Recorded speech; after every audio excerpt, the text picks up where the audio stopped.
IQ का yes compose your dream. Hello दोस्तों, कैसे हैं आप लोग। आज हम लोग बिहार स्पेशल मॉडर्न हिस्ट्री के अंतर्गत एक बिहार में आंदोलन को देखेंगे। वो आंदोलन है आपका चंपारण 1917। चंपारण सत्याग्रह हम राष्ट्रीय स्तर का जब हम पढ़ते हैं इतिहास, वहां भी पढ़ना पड़ता है, लेकिन चंपारण सत्याग्रह चूंकि बिहार में हुआ था और बिहार के किस किस जिले में उसका प्रसार था, कौन कौन नेता बिहार के थे, वो बिहार स्पेशल हिस्ट्री के अंतर्गत क्वेश्चन पूछा जाता है। तो बिहार स्पेशल अगर हिस्ट्री के अंतर्गत देखते हैं तो उसमें चंपारण सत्याग्रह एक बहुत महत्वपूर्ण चैप्टर है। इसको बिहार के संदर्भ में पढ़ना बहुत जरूरी है, क्योंकि बिहार स्पेशल का जो सिलेबस है मॉडर्न हिस्ट्री का, बीपीएससी ने जिसका सिलेबस तय कर रखा है, वहां से क्वेश्चन पूछे जाते हैं। तो स्पेशली हमें बिहार के संदर्भ में इसको पढ़ने की जरूरत पड़ती है। यहाँ से अगर क्वेश्चन अगर आए तो आपका गलत ना होने पाए। हम लोग आगे बढ़ते हैं और चंपारण सत्याग्रह की बात करेंगे। भारत में सत्याग्रह का उदय, चंपारण ही ऐसा जो है सत्याग्रह था जिसने महात्मा गांधी को जन आंदोलन, जन नेता और जन आंदोलन करने के लिए प्रेरित किया और जन नेता बनने में उनको एक जो है स्टार्टअप का काम किया।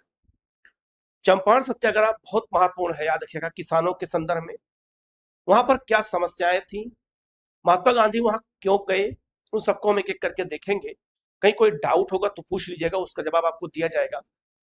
शुरू करते हैं। चंपारण सत्याग्रह 1917 में याद रखिएगा, नील शोषण और अहिंसक क्रांति की एक ऐतिहासिक शुरुआत थी। इसको हमें जानना है, ठीक है। आगे बढ़ते हैं।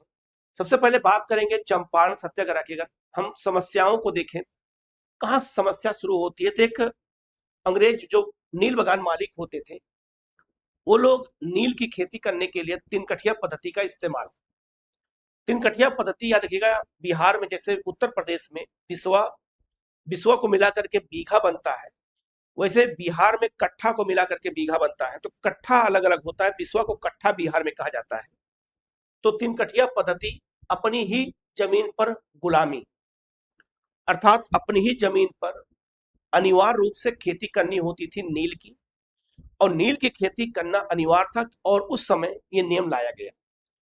नील एक ऐसा प्राकृतिक पौधा होता था जो अत्यधिक पानी की खपत करता था, और उसकी पैदावार वही हो सकती थी जहां पानी की उपलब्धता ज्यादा हो। तो बिहार, बंगाल, उड़ीसा, असम, इन सब राज्यों में चावल की खेती बहुत ज्यादा होती है और चावल के लिए पानी की आवश्यकता होती है।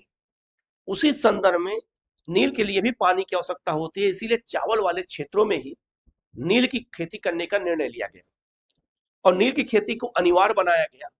याद रखिएगा, जमीन अगर मान लीजिए जमीन का टुकड़ा है और 20 कट्ठा में से 3 कट्ठा, याद रखिएगा 1, 2 और 3 समझाने के लिए बनाया गया है, 3 कट्ठा जमीन पर खेती करना अनिवार्य था। अनिवार्य शब्द पर ध्यान दीजिएगा, खेती करना अनिवार्य था और इस नील को प्राकृतिक रूप से प्राप्त किया जाता था। फिर इस बाद में इसका जो रंग निकाला जाता था, उस रंग से कपड़ों की रंगाई होती थी, और वो रंगाई यूरोप के सूती कपड़ा मिलों में होती थी। जब प्रारंभिक कपड़ा बनता था, सबसे पहले सूती से ही उसका कलर होता था, और उसकी खेती इंग्लैंड में हो नहीं सकती, क्योंकि जो नील का पौधा है वो उष्णकटिबंधीय पौधा है, पानी की आवश्यकता अधिक है, और यूरोप और खास करके इंग्लैंड एक ठंडा प्रदेश में स्थित है। इसीलिए उन्होंने उपनिवेशों को चुना और वहीं पर नील खेती करने का निर्णय लिया। नील के अलावा अगर वाणिज्यिक खेती की बात करते हैं तो चाय का, कॉफी, रबड़, इन सब की खेती करने का भी जो है शुरुआत ब्रिटिश सरकार ने हमारे यहाँ अलग अलग क्षेत्रों में, अलग अलग जलवायु में जो फसलें हो सकती थी उसी को चुना। उसी संदर्भ में नील की खेती करने के लिए चुना गया चावल वाले क्षेत्रों को, और बिहार में तीन कठिया पद्धति लाई गई, और तीन कठिया पद्धति के तहत ही अपनी खेत के 3 कट्ठा जमीन पर खेती करना अनिवार्य था। इसी को तीन कठिया पद्धति कहा गया। इसके एक प्रावधान को जान लेते हैं। पहला प्रावधान है नील की अनिवार्यता। साफ साफ लिखा हुआ है कि नील की अनिवार्यता है, अर्थात प्रत्येक बीघे 20 कट्ठे में से 3 कट्ठे 3/20 भाग हो गया, पर नील की खेती करना अनिवार्य था। इस बात को ध्यान रखिएगा। तो 3 कट्ठे अर्थात 3/20 भाग पर नील खेती करेंगे, ये अनिवार्य है। बाकी जो है किसान अपने खेतों में काम कर सकता है, लेकिन 3 कट्ठे में उसको नील की खेती करना अनिवार्य था, ठीक है। दूसरा दूसरा याद रखना, पेशागी का फंदा, किसानों को लंबी अवधि के अनुबंधों में फंसा करके अग्रिम राशि पेशागी दी जाती थी, किसानों को इस तरह से फंसाया जाता था। और बंजर होती जमीन, क्योंकि नील की जो खेती होती थी, नील की फसल मिट्टी की सारी उर्वरकता सोख लेती थी, जिससे जमीन अन्य फसलों के लिए बेकार हो जाती थी। जैसे हम पर्यावरण पढ़ते हैं, यूकेलिप्टस का पेड़ जहां वो होता वहां पानी अत्यधिक सोखता है, जिससे फसलें नष्ट हो जाती हैं। तो इसी संदर्भ में समझना है कि नील की खेती करना अनिवार्य था, और नील की खेती किसान जबरदस्ती करते थे, क्योंकि उनको पता है कि हमारा खेत तो खराब हो ही रहा है, और दूसरा खाद्यान्न उत्पादन कम हो रहा है, और खेत में उस समय अनाज उत्पादन बहुत ज्यादा नहीं होता था, क्योंकि खेती परंपरागत होती थी, बैल हल से होती थी, तो उतना व्यापक स्तर पर उत्पादन नहीं होता था, रोजी रोटी किसी तरह चल जाए। दूसरा, आपको नील की खेती भी 3/20 भाग पे करवानी है, और इसके अलावा कर भी देना है। इस तरह से किसान हर तरीके से ब्रिटिश शासन काल में परेशान रहा, और उसी का नतीजा रहा है कि भारत के अलग अलग क्षेत्रों में किसान आंदोलन हुए हैं, किसान संगठन स्थापित किए गए हैं, किसानों के लिए लड़ाइयां हुई है। जमींदार और महाजन जिस तरह से शोषण किए, किसानों की जमीनों पर कब्जा किया और किसानों को भूमिहीन बना दिया, उसके लिए बहुत सारे आंदोलन हुए, जिसको मैं पहले ही पढ़ा चुका हूं। आप जाकर के वीडियो देखिएगा। आगे बढ़ते हैं, और तीन गठिया पद्धति के क्या सिस्टम था ये तो आप समझ गए होंगे, ठीक है। आगे देखते हैं, वैश्विक बाजार की चोट चंपारण का दर्द। याद रखिएगा, जब नील प्राकृतिक रूप से पैदा होता था तो उसमें लंबा प्रोसेस होता था, और नील की खेती भारत में हो रही है, भारत से फिर यूरोप जा रहा है नील, और फिर वहां अंतरराष्ट्रीय मार्केट में बिकता भी था, ब्रिटिश सरकार वहां बेचती भी थी और अपने कपड़ा के लिए भी उपलब्ध कराती थी व्यापारियों को, वहां के कपड़ा मिल मालिकों को। उसी समय क्या हुआ, ये घटना है 1915 की। 1915 में क्या हुआ कि 19वीं सदी के अंत में जर्मनी द्वारा सस्ते और टिकाऊ कृत्रिम रासायनिक रंगों की खोज हो गई। जर्मनी में 1915 में कृत्रिम या रासायनिक रूप से जो है रंग बनाने का फार्मूला खोज लिया गया। अब नील प्राकृतिक रूप से न बन के कृत्रिम आर्टिफिशियल तरीके से नील बनाया जाने लगा। अब आर्टिफिशियल तरीके से अगर नील बनाया जाएगा तो जाहिर सी बात है, अगर मशीन से बनेगा और आर्टिफिशियल बनेगा तो लागत कम आएगी, मेहनत कम आएगी, तो सस्ता होगा, और जो नील प्राकृतिक रूप से उपजाया जा रहा है वो तो महंगा होगा। ऐसी स्थिति में क्या हुआ कि जो अंतरराष्ट्रीय स्तर पर नील प्राकृतिक रूप से पैदा किया जाता था, उसका मार्केट गिर गया, उसकी डिमांड गिर गई। अब जो नील बगान मालिक भारत में नील की खेती कर रहे थे, उनको होने लगा नुकसान, ठीक है। तो लिखा है, प्रभाव क्या पड़ा कि अंतरराष्ट्रीय बाजार में प्राकृतिक भारतीय नील की मांग और कीमत में भारी गिरावट आ गई। अब ऐसी स्थिति में जो नील बगान मालिक है, उनके सामने संकट क्या खड़ा हो गया, पैसे का, लागत नहीं निकल रही है।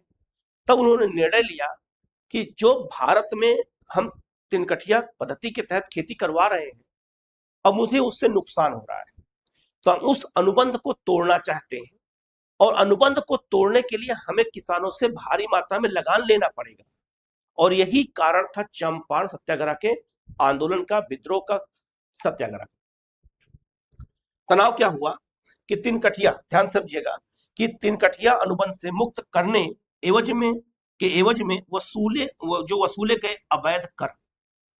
उन्होंने कहा कि मैं यही एक मेन कारण है, जो है सबसे बड़ा कारण और तत्कालिक कारण और मुख्य कारण चंपारण सत्याग्रह का यही है कि नीलकठिया जो नील बगान मालिक थे, वो नील की जो तिनकठिया पद्धति का अनुबंध किसानों से कर रखा था, उससे वो मुक्त होना चाहते थे, तोड़ना चाहते थे। तो किसान तो खुश होगा, लेकिन दुख क्या था किसानों के सामने कि अनुबंध से मुक्ति करने के लिए वो जो है अवैध कर वसूल रहे थे, कि अनुबंध हम आपसे तोड़ लेंगे लेकिन उसके बदले हमें कर चाहिए। तो किसानों का कहना यह था कि अनुबंध जब आपने किया था तो कोई कर दिया था, कोई पैसा हमको दिया था, आप तो अनिवार्य कर दिया। हमारे खेतों पर जबरदस्ती खेती हो गई, उसका किराया भी हमें नहीं मिलता था, हमारा खेत का नुकसान भी हो रहा था, और हमारा खेत भी जो है आपने कब्जा एक तरह से कर लिया था, और एक तरह से दूसरी तरह देखा जाए तो हमारा अनाज उत्पादन भी कम हो रहा था, हमारी खेत की उर्वरकता कम हो रही थी। और ऐसी स्थिति में जब अनुबंध तोड़ना है तो हम आपको पैसा क्यों दें? और ये पैसा क्यों मांग रहे थे नील बगान मालिक? क्योंकि उन्हें अपने घाटा को पूरा करना था। घाटा पूरा करने के लिए ही उन्होंने जो है जो घाटा उनको हो रहा था उसी को पूरा करने के लिए अंतर्राष्ट्रीय मार्केट में ये अवैध कर की वसूली डिमांड होने लगी। इसी से परेशान होकर के चंपारण के किसानों ने आंदोलन शुरू किया और राजकुमार शुक्ल जो है महात्मा गांधी से लखनऊ मिलने आए और उन्होंने चंपारण आने का न्योता दिया। जो है सरा बेसी लगान में भारी और मनमानी वृद्धि की जाने लगी। इसको लोकल भाषा में इसी नाम से पुकारा गया।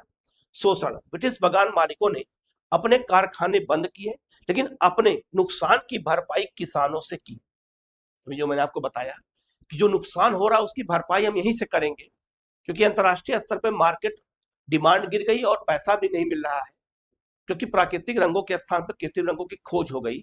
और इसी वजह से जो है भारत में चंपारण ही नहीं अन्य क्षेत्रों में भी यही प्रॉब्लम थी और चंपारण जो याद रखिएगा यही महात्मा गांधी के लिए स्टार्टअप साबित हो गया। ठीक है, आगे बढ़ते हैं। 1916 का लखनऊ अधिवेशन, एक किसान की जिद क्या थी, कैसे थी, हम एक एक करके देख लेते हैं। याद रखना, पश्चिमी चंपारण के मुरली भरहवा गांव के रहने वाले थे राजकुमार शुक्ल। उत्प्रेरक, मुरली भरहवा गांव के एक साधारण किसान राजकुमार शुक्ल ने कांग्रेस के लखनऊ अधिवेशन में चंपारण का मुद्दा उठाया।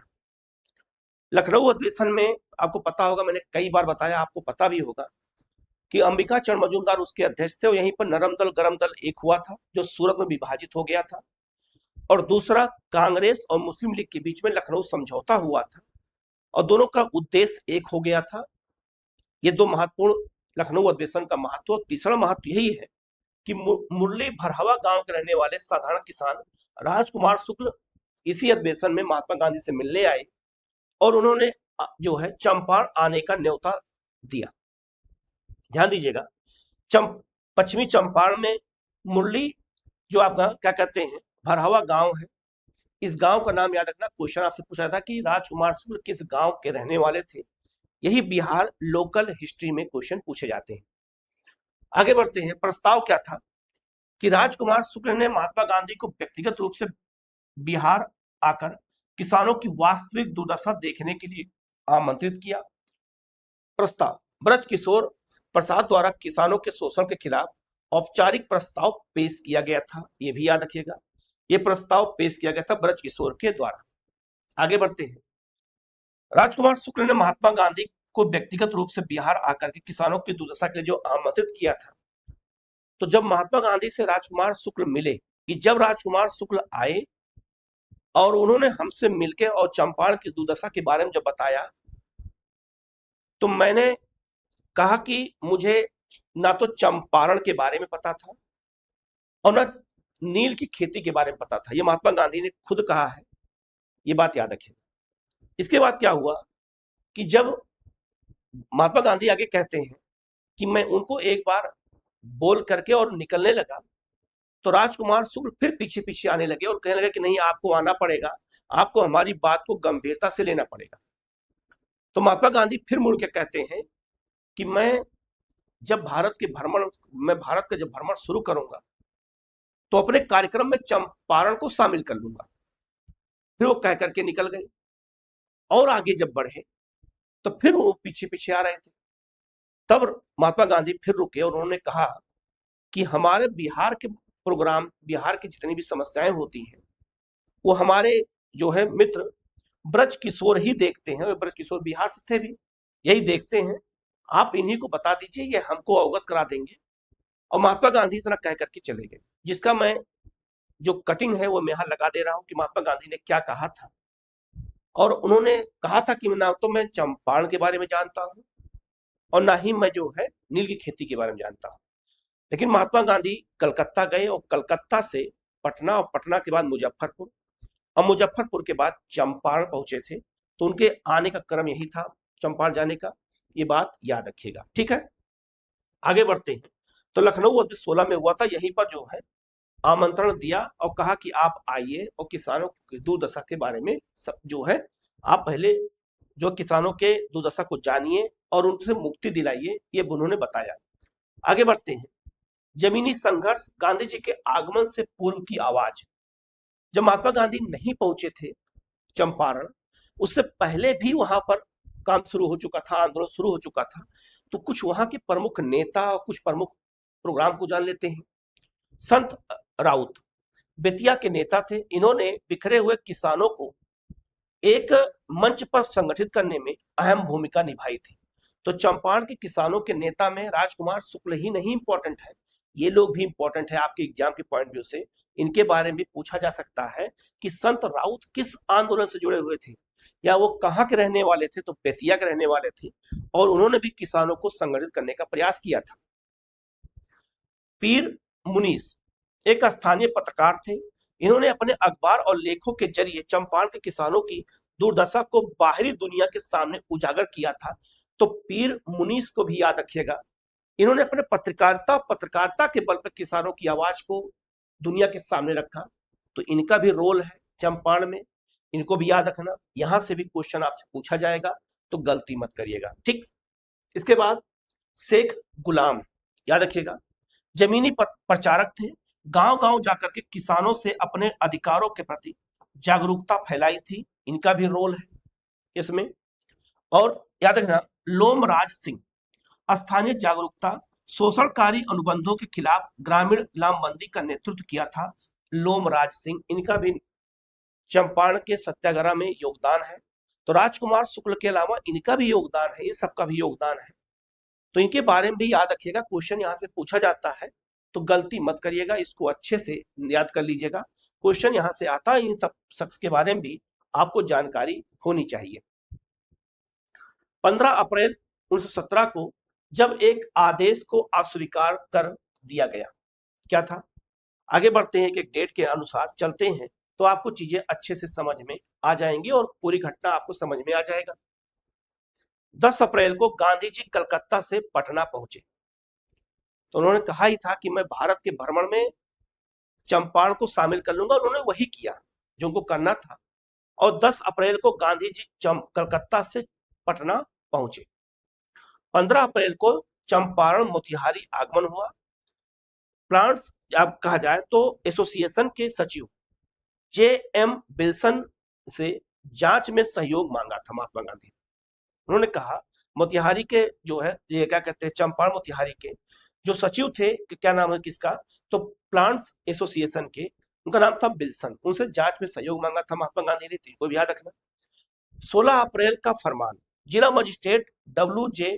हार्डकॉक ने धारा 144 लगाते हुए चंपारण छोड़ने की अधिसूचना जारी कर दी।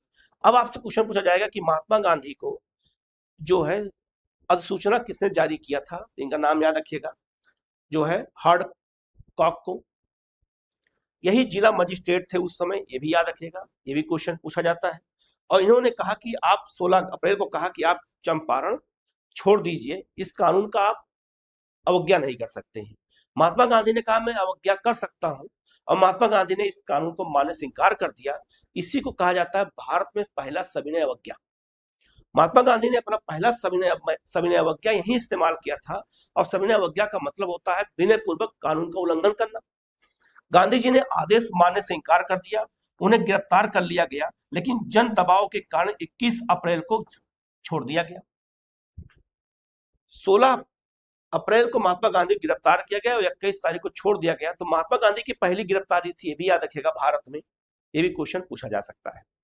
अब आप समझ गए होंगे कि कैसे कैसे घटनाएं बढ़ती गई, और महात्मा गांधी जो है सविनय अवज्ञा का पहला प्रयोग अगर कहीं किया तो चंपारण में किया, और उस मजिस्ट्रेट के आदेश को मानने से इनकार कर दिया। तो इनका भी नाम याद रखिएगा, इनका भी नाम याद रखिएगा, ये भी क्वेश्चन पूछा जाता है, ठीक है। आगे बढ़ते हैं। बत्तख मियां अंसारी, वह रसोइया जिसने इतिहास को बचाया।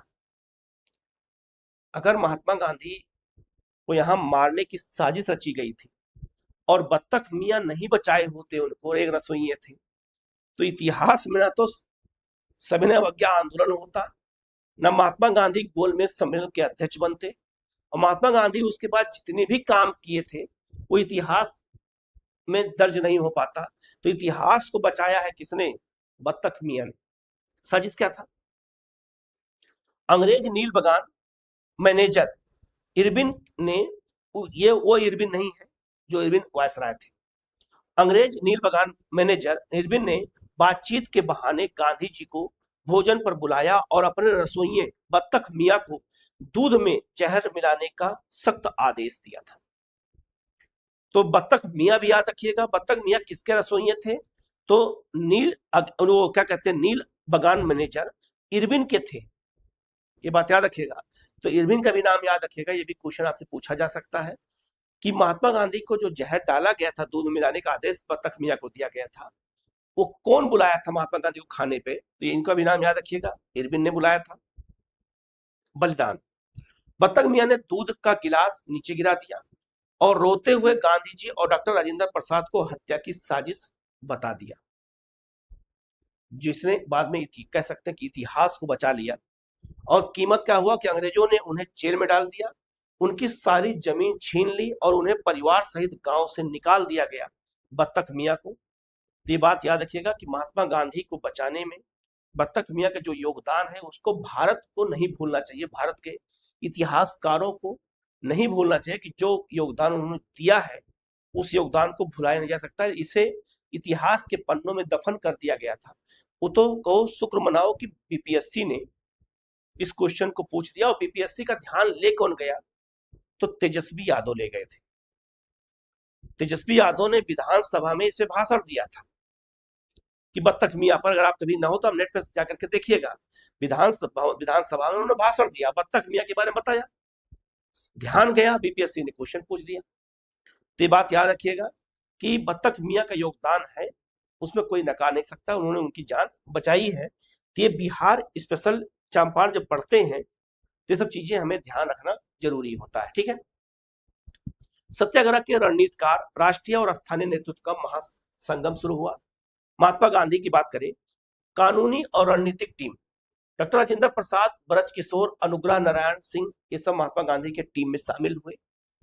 दस्तावेजीकरण और संचार, महादेव देसाई और नरहरि पारिक, ये दो लोग दस्तावेजीकरण और संचार का काम करने लगे उस आंदोलन में।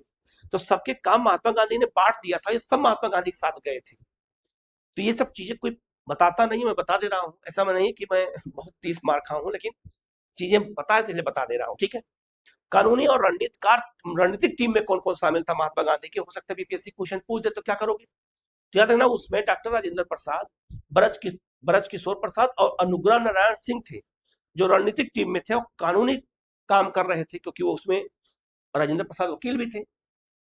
दस्तावेजीकरण और संचार का काम महादेव देसाई और नरहरि पारिक कर रहे थे, ये भी महात्मा गांधी के साथ ही गए थे। बौद्धिक और वैचारिक सहयोग कौन कर रहे थे? आचार्य जेबी कृपलानी और मौलाना मजरुल हक कर रहे थे, ये भी महात्मा गांधी के साथ वहां गए थे। और स्थानीय समन्वय, धरणीधर, शंभू शरण और आपका रामनवमी प्रसाद, ये जो है स्थानीय समन्वय का काम कर रहे थे और लोगों को समझाने का, किसानों को इकट्ठा करने का ये काम कर रहे थे।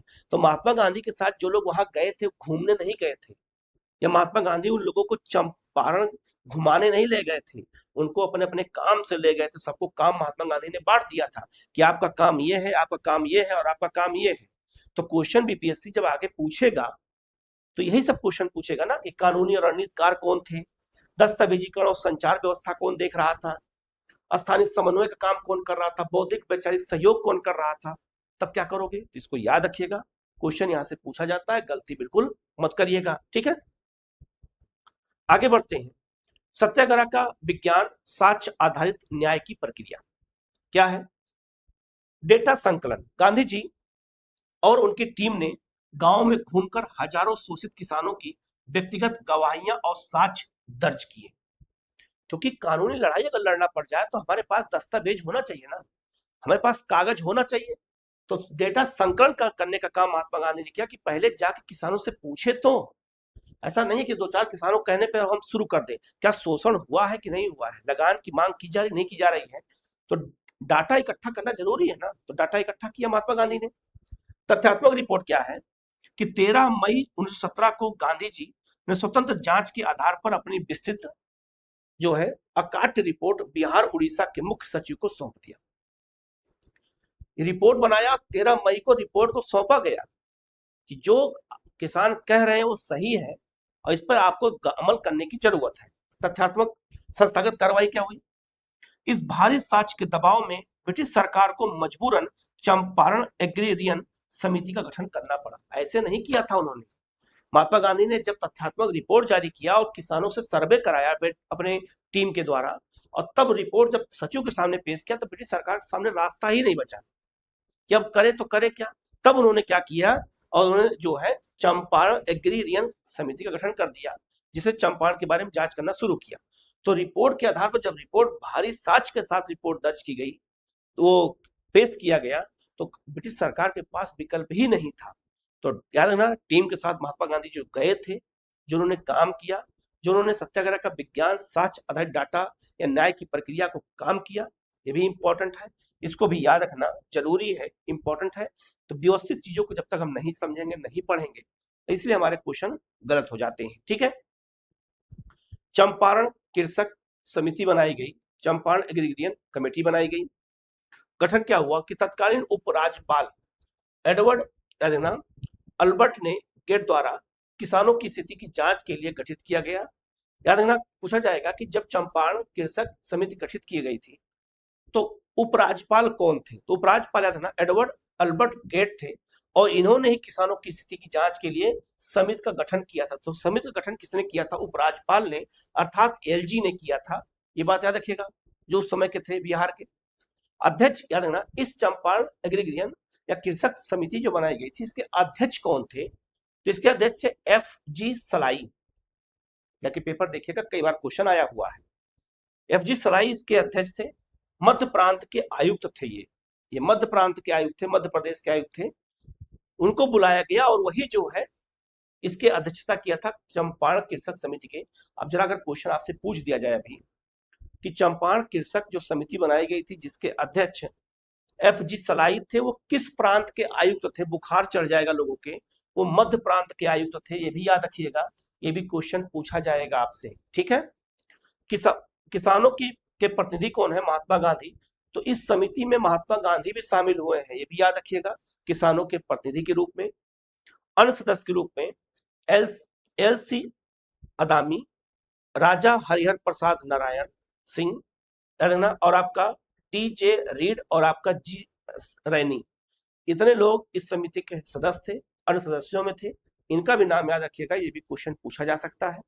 परिणाम क्या निकला कि समिति ने तिनकठिया प्रथा को पूर्णतः समाप्त करने के लिए ऐतिहासिक अनुशंसा कर दिया, और इस समिति ने कहा कि नहीं, किसानों की समस्या सही है, किसानों के साथ शोषण हुआ है, उनके साथ भारी लगान की मांग की जा रही है।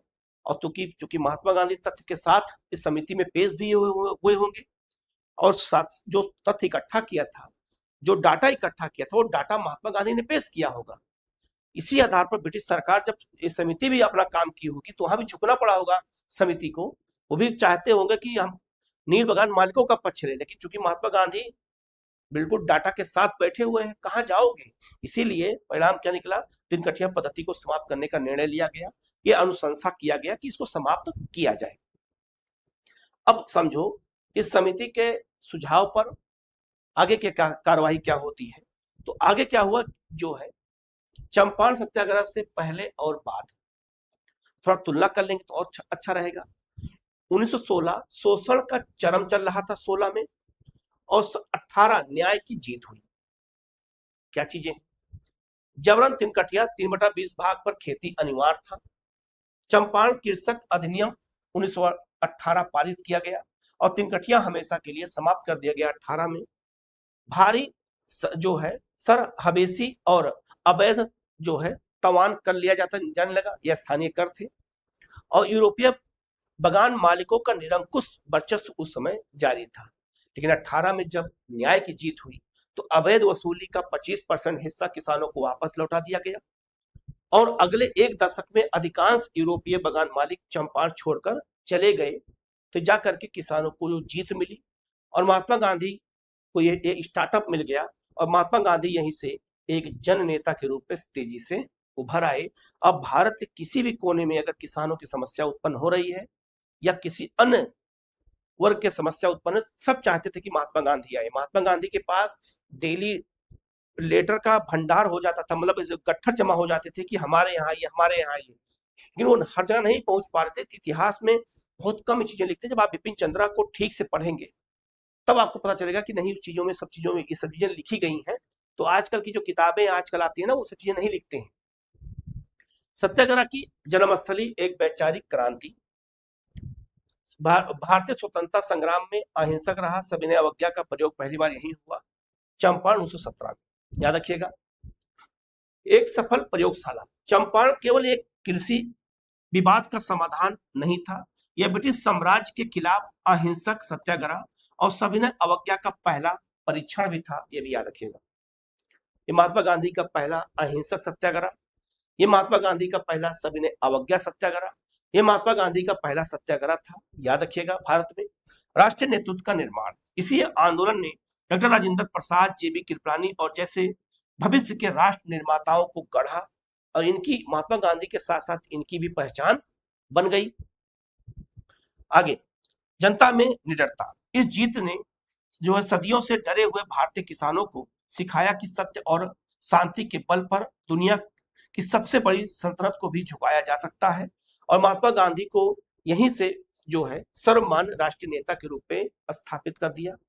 तो चंपारण सत्याग्रह बहुत महत्वपूर्ण है, इसको हमें याद रखना जरूरी है, क्योंकि यहाँ से क्वेश्चन पूछा जाता है। तो जितनी भी इंपॉर्टेंट चीज था मैंने बताया है, इसको अच्छे से याद रखिएगा, क्वेश्चन अगर आए तो आपको गलत ना होने पाए। ठीक है, यहाँ कुछ फैक्ट भी आप याद रखिएगा कि रविन्द्रनाथ टैगोर ने गांधी जी के सफल नेतृत्व के लिए उन्हें महात्मा की उपाधि दिया था।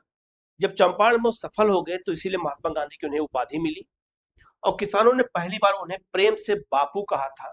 तो चंपारण के किसानों ने ही पहली बार महात्मा गांधी को बापू करके पुकारा था, ये याद रखिएगा। और याद रखना, जो एनजी रंगा थे, एनजी रंगा ने इस सत्याग्रह का विरोध किया था। तो आपसे क्वेश्चन पूछा जाएगा कि गांधी के चंपारण सत्याग्रह का विरोध किसने किया था? तो याद रखिएगा, विरोध किसने किया था? तो एनजी रंगा ने किया था। वो कहते थे कि किसानों की समस्या में अचानक ऐसे नहीं जाना चाहिए, तो उन्होंने महात्मा गांधी के इस सत्याग्रह का विरोध किया था। तो एक्सेप्शन क्वेश्चन है, पूछा जा सकता है, इसको याद करिएगा, रख लीजिएगा, कहीं कोई डाउट होगा तो पूछ लीजिएगा। तो बिहार में चंपारण सत्याग्रह बहुत महत्वपूर्ण था, इसको बताना जरूरी था। तो याद रखना, ये बहुत इंपॉर्टेंट है, इसको अच्छे से देखिएगा, कहीं कोई डाउट होगा तो आप पूछ लीजिएगा, उसका जवाब आपको दिया जाएगा। तो आज हम लोग यहीं तक करते हैं इस क्लास में, आगे हम लोग नेक्स्ट क्लास में मिलेंगे और बिहार में खिलाफत और असहयोग आंदोलन के बारे में बात करेंगे कि वो बिहार के किस किस जिले में कौन कौन सी घटनाएं होती हैं, कौन स्थानीय नेता थे, किस जिले से थे, सबकी चर्चा हम करेंगे। तो आज हम लोग यहीं तक करते हैं, मिलते हैं हम लोग नेक्स्ट क्लास में। Okay, thank you.